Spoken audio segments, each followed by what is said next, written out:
So I just finished Final Fantasy III, which is one of the most mediocre, forgettable JRPGs I've ever had the displeasure of experiencing. This game's greatest sin is that it's just boring. It's just a boring, tedious slog to get through. It's got a lot of shitty monster designs, all of which get reused because this is an early Final Fantasy game and that was just what they did. They reused monster designs by recoloring sprites, or in this case, models. I played the PC version, which is a port of the mobile version, which in turn was a port of the DS version. So we're on multiple layers of ports here, which means that from a technical standpoint, this game is also a fucking mess. It's locked to 30 FPS despite the visuals being absolutely nothing that anyone's PC should ever be unable to handle, because this game ran on a DS with these exact visuals. It's not great. The game isn't particularly well balanced in terms of the difficulty curve, or rather the enemy strength curve, because there's not really much that I would call difficult in this game. It's just a matter of, are you overleveled enough that you can easily defeat the enemy, or are you indeed leveled up enough to just have a decent time fighting them? If not, go grind for a while, which is something that you'll have to do multiple times. I did a lot of the side quests in this game. I didn't get the Ultima weapon or any of the Jobs 99 level weapons, but most of the other side quests I went and did, you know, all of the little optional dungeons and that kind of thing. Ran through all of those. Still had to grind at several points, including right before the final boss. Had to grind myself up another 5 levels in order to really have any chance at beating said final boss. It's just, the game is really gratuitously padded. I cannot imagine trying to beat this game without doing side quests. There would just be so much grinding involved. Said final boss actually has a pretty good design, I think. I think that the Cloud of Darkness looks quite cool. It's a shame that you have no idea who or what the Cloud of Darkness is until you get to it. Or even the guy who was summoning it, Zonda, is like barely mentioned in the story before the point where he arrives. And most of the game you just kind of wander around and do random things that aren't really particularly related to your quest, and then occasionally, you know, go and get a crystal, an elemental crystal. This game reuses the whole elemental crystal things from Final Fantasy 1, but it does it much worse. Yeah, there's not really a whole lot to say about this game. It's just a fucking bad JRPG. I mean, it gets some points for trying to revamp the class system in an interesting way. It introduced the job system, which would be later used in Final Fantasy V, and I know that there are other ones that have used this system, but I can't think of them off the top of my head at this moment. Most notably in Final Fantasy V. That was the first one that did it well. Final Fantasy III did not do it well. Basically, the idea of the job system is that you can change your class at any given point for any of your characters and have whatever party makeup you want. And each class will have class-specific abilities that only they can perform. They'll have different strengths and weaknesses, and by leveling up your class, which is done independently of leveling up your character, you will get bonuses that are relevant to what that class does. And that's a cool idea. I'm down with this idea. I think that it's an interesting system that could be used to do some really fun things with the gameplay.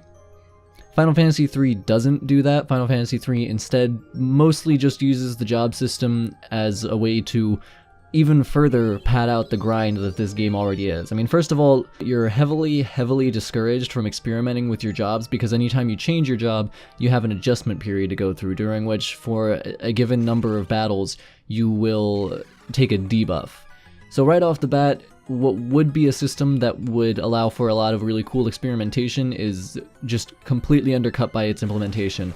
And experimenting with the different jobs isn't really something that is worth doing anyway, because you don't get anything worthwhile for getting a player through multiple different job classes. Because you don't get anything worthwhile for leveling a character up because you don't get anything worthwhile for leveling a character up through multiple different job classes. Final Fantasy V fixed this by making it so that if you got a character up to a certain job level with a particular job, then they unlocked a job-specific ability for that job, which could then be used as any job if you slotted it in. You could only have one of these slotted in at a time. So basically, by making a character a certain job and then leveling them up a bit, you have unlocked a new customization option for your character, which is then usable no matter what other job you put them in. And this allows us for a lot of really cool stuff where you can mix and match different job abilities and whatnot, and have a thief, but this thief can copy enemy abilities like a blue mage. Really cool stuff. Final Fantasy III doesn't have this. Each job just has a job-specific ability, which can only be used while you are that job. So really the way to play is to just pick a job for each character and get that job up to level 99 and kill everything. In particular, choose a character at the beginning who's going to be a monk. Never put a weapon on him. Choose a character at the beginning who's going to be a warrior. Put the best weapons you got on him. Get both of them up to level 99, and their physical damage output will be so fucking crazy by the end of the game that nothing will be able to stand in your way as long as you are of an appropriate level for whatever fight you're in. Because these two classes just get such ridiculous fucking boosts to their physical attack power. It is honestly ridiculous. And then you also want to have white and black magic users. Those ones you actually will want to change your class midway through the game. You want a white mage and a black mage for all of the early game. And then late in the game, when you unlock these later jobs, switch them to a Devout and a Magus, which are just the better white mage and the better black mage. Most of the boosts that you'll be getting from the magic users are just to the amount of uses of spells that you have, which I believe do carry over to the Devout and the Magus. Basically, the Devout and the Magus are just the better white mage and black mage because you have as many uses of low-level magic and more uses of high-level magic, so there's no reason not to change them. So you have this really interesting system where you can switch classes at any time, but you're heavily disincentivized from using it, and it basically just ends up playing the same as Final Fantasy I did, where you set up your party, and you choose a class for everyone, and you stay as that class the entire game and just get each character min-maxed as possible for that class, and it's fucking boring. Yeah, the game just doesn't have anything interesting going on in the story department. It doesn't have anything really interesting going on in the gameplay department. It almost did, but it undercut that. It's just a boring, forgettable game that I would not recommend picking up, not even on the basis of, oh, see how bad it is, because it's not even bad enough to be interesting. And don't get me wrong, it is a bad game. It was not fun to play through, and I was not enjoying myself. But it's not bad in the interesting way, like your Ride to Hells or like Final Fantasy II, where there's a certain degree of entertainment to be gleaned from just how fucking bad it is. It's just a shitty, boring game that you shouldn't play because it's boring, and you won't remember it. I'm giving it a 1 out of 10. She had never seen anything quite so horrible in all her life. While I'm here, I figure I can talk a little bit about the other two classic Final Fantasy games from the NES era. I have done videos on both of these games in the past, but I would not recommend looking at those videos. They're both pretty bad and honestly kind of embarrassing. I'm considering making them private. So yeah, I'm thinking I'll just go ahead and talk a little bit about Final Fantasy 1 and 2 to kind of give the context of my opinion on those games without making you go and watch really bad scripted and poorly edited videos. First off, Final Fantasy 1. This game is very standard from a mechanical standpoint, which isn't really a criticism in this case because it's standard in that it set a lot of the standards for what JRPGs would be moving forward.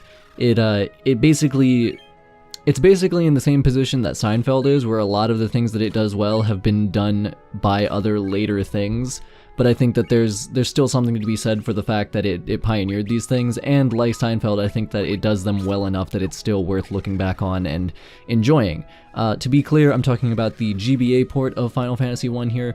Not that I have any great hatred for the NES version.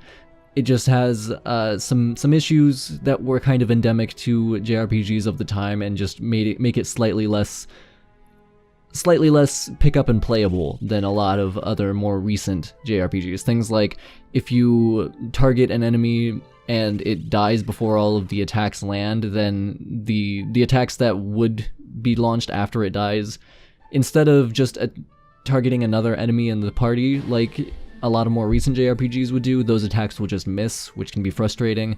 Things like it uses a spells per day system rather than a mana pool system, which is a problem that Final Fantasy III actually still has, even the re-release, which is, I don't know why, because the spells per day system is just universally less interesting and less malleable and less fun than a mana system. Basically, spells are separated into levels, and for each level of spell you can have a certain number of uses of it before you have to rest and recharge them. So you can use 10 level 1 spells, 7 level 2 spells, and 3 level 3 spells, for example. That's just an example pulled out of my ass.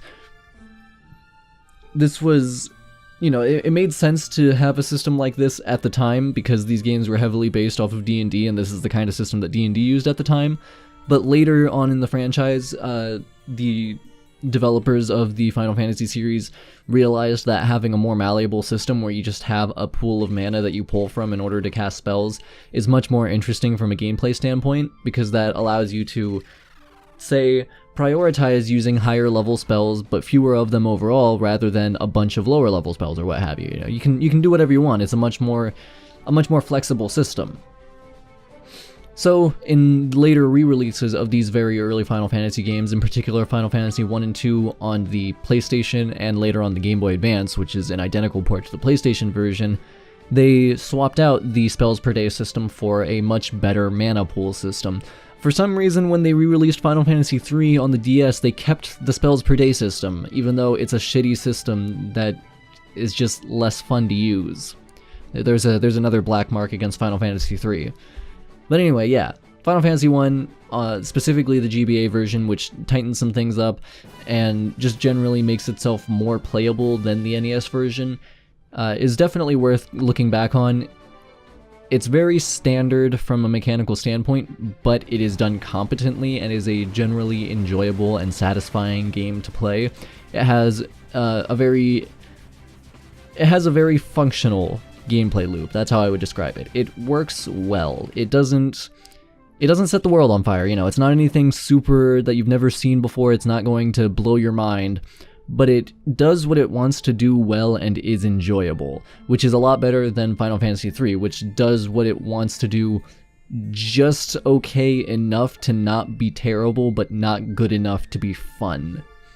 Final Fantasy I manages to be quite an enjoyable game in spite of how basic it is from a JRPG staples standpoint. It is noticeably padded. You spend a lot of your time in the game kind of wandering from place to place and taking on random little tasks that aren't particularly relevant to your quest overall. But the fact that it is, very visible padding is kind of mitigated by the fact that there's a lot of charming ideas strewn about. There's a lot of things in this game that are just kind of cute, and so I don't really mind that it's definitely padding because it's enjoyable padding.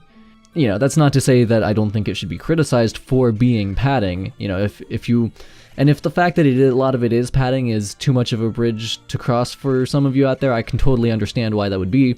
Just for me personally, I found that a lot of the things that you're doing in this game are just fun enough ideas that I don't really mind the fact that it's very clearly padding out its runtime, because you're doing things like, run into a town which has been taken over by pirates and beat up the pirates, and then they give you their ship. Follow this weird pattern of events to find a weird robot thing and go to a city in the sky.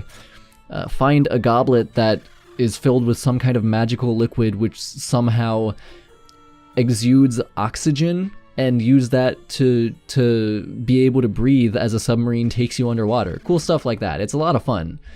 Just a lot of cute little ideas, and it's got elves and dwarves, which are slightly different than their normal portrayals in a lot of things. I mean, the elves and dwarves actually quite like each other.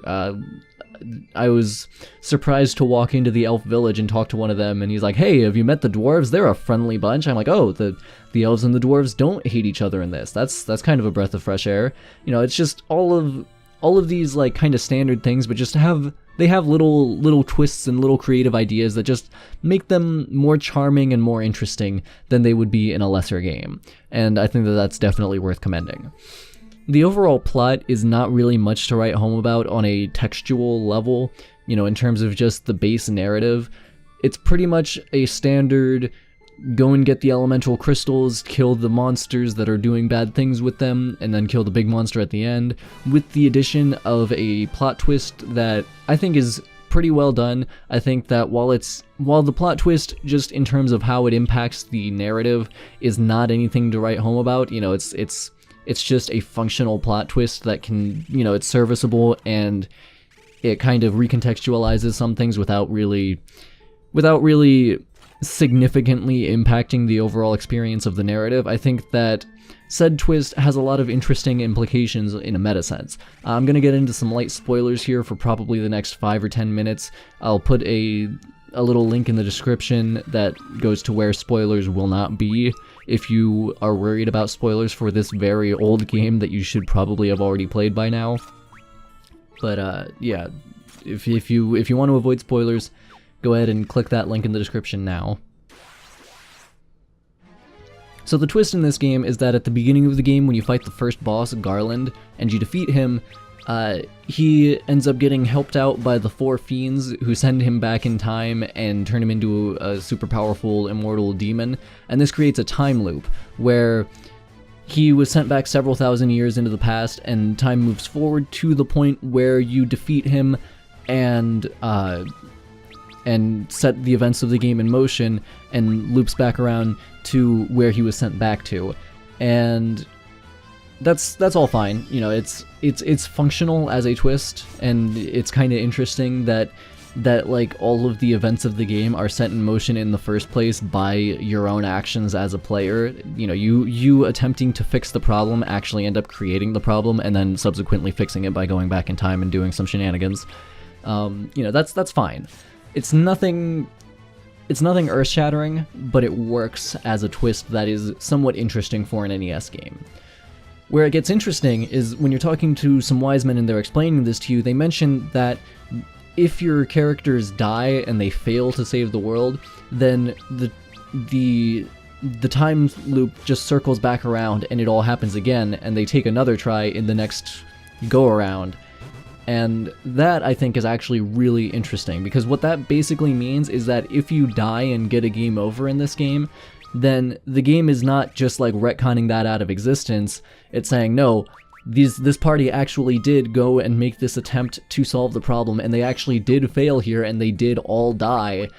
And then the timeline just looped back around and everything happened again, and this is, basically just cutting out the time in between cutting out that several thousands of years and just going back to where they were on the previous attempt and picking up from there. And I think that that's really interesting, because it basically means that game overs are canon. It's not the game just ignoring the fact that the game over happened. There's an actual in-universe explanation for why these characters have died but then are still taking another try at it. And, that doesn't impact the actual narrative in any significant way, but I think that it's just really interesting from a standpoint of making interesting use of the features and of the sort of unique aspects of video games as a medium. Because game overs are a thing that a lot of games, even to this day, just kind of gloss over. It's just, whatever, you died, we'll just rewind time a bit in a meta, out-of-universe sense, and you can take another stab at it. It didn't happen, don't worry about it.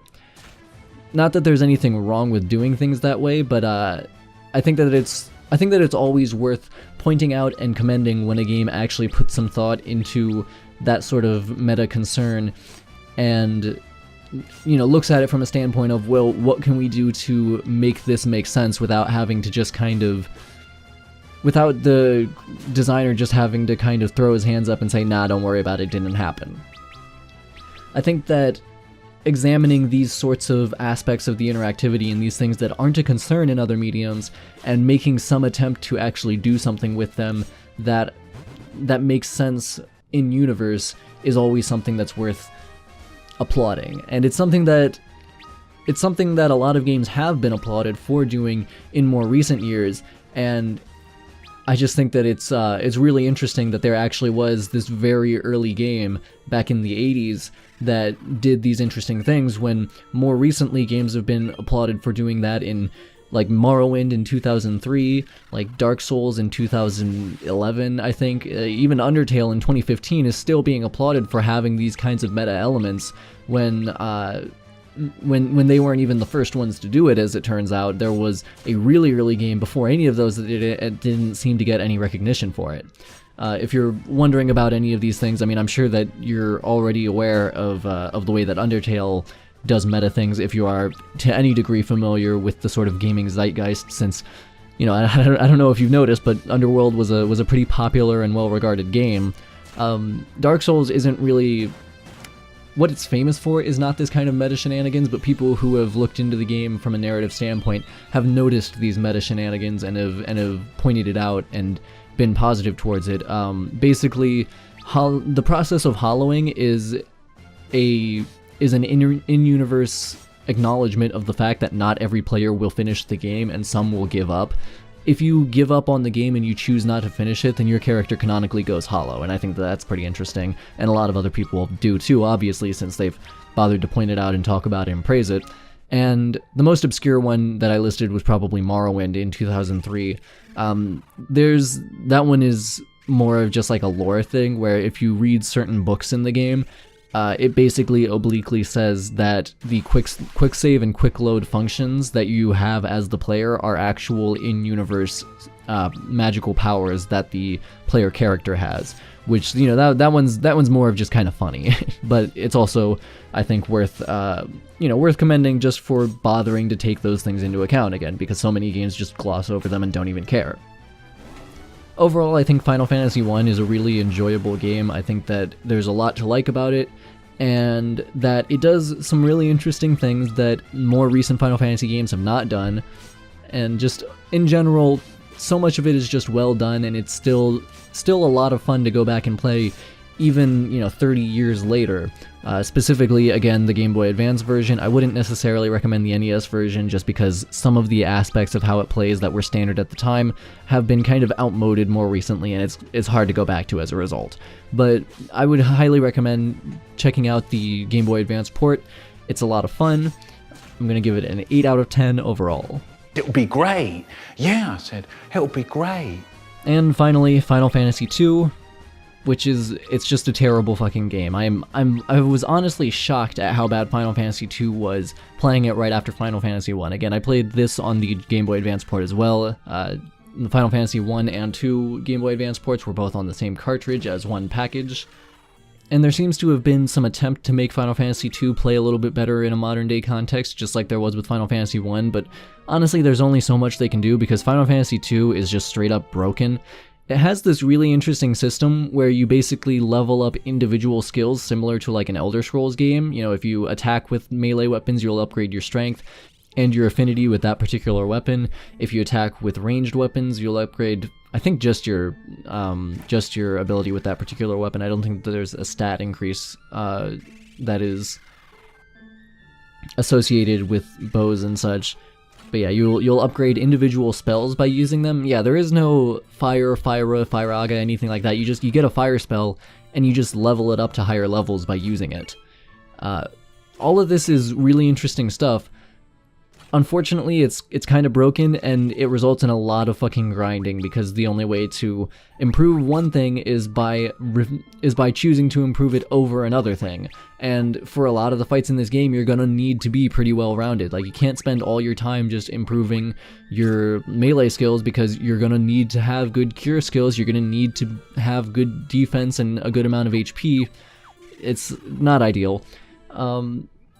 There's also the fact that the only way that you can increase your maximum HP in this game is by taking damage and not healing it, which is really fucking weird. So if you're being on the ball with your heals and you're keeping your characters in a nice high amount of health, like a good JRPG player should be doing, you'll actually be pretty heavily punished for that in this game, because by the late game you won't have nearly enough maximum HP to actually survive fights unless you take some time to go and grind HP, basically. And the most efficient way to grind HP is to just get into a fight with a low-level enemy, beat the crap out of your own party members until they're on their last leg, and then finish off said weak enemy and leave and then heal up outside of battle. It's not very good. There's also the fact that it's just really easy to break this game. There's a lot of really easy to find exploits that just were never bothered to be removed from the game. Also, it's broken in certain ways where you can like kind of teleport around the overworld in certain areas if you do the right thing, because I guess they just didn't bother to test the game very much. It's just a really poorly made game overall, and the story is a whole bunch of nothing. It's just a bunch of fluff about an evil empire and a resistance, and it's got really boring main characters, only one of whom has any personality, and his personality is just that he's a strong, dumb guy who can't talk very good, but at one point he can talk to beavers because plot convenience. It has a kind of interesting system where when talking with certain characters, they'll mention a thing, and you have the ability to add that thing to like a list of topics that you can then ask other characters about. But it's not really used in any particularly interesting way, and it just feels very underdeveloped as a dialogue system, and I think that the game would be better off just not even bothering with it because it doesn't add anything other than a little bit of tedium in moving the plot forward. It's also got some incredibly predictable twists, most notably that your fourth party member who disappears in the prologue and who you don't see for most of the rest of the game. Later on, a Dark Knight who always wears a mask and never shows his face shows up and is a recurring character in the plot. And just based on those two pieces of information, you can probably already tell that said knight who always covers his face is the fourth party member who disappeared earlier, because again, it's very predictable. I mean, I'm really bad when it comes to predicting twists because I usually just don't try to predict twists. I'm more interested in just immersing myself in the story than in trying to like puzzle out meta things like, oh, what's the twist going to be? It's just not something that I try to do, and I still predicted this twist, despite the fact that I don't try to do so generally. Yeah, it's not... The story is just a bunch of nothing. And overall, the game is just a painful, tortuous slog to get through, especially late in the game, when, like is so often the case in these old JRPGs, the enemy numbers just take a big old jump, so you better go and grind your numbers high enough so that you can compete against their numbers, because otherwise you're just gonna get fucked instantly. I fucking hate that shit. It's obnoxious. It needs to stop. I'm sick of that happening in games. It happens in Final Fantasy II. It happens to a somewhat lesser extent in Final Fantasy I. I found that Final Fantasy I had the least egregious of these number jumps towards the end of the game, but it was bad in Final Fantasy II. It was bad in Final Fantasy III. Just don't do this. It's not interesting. It's not fun.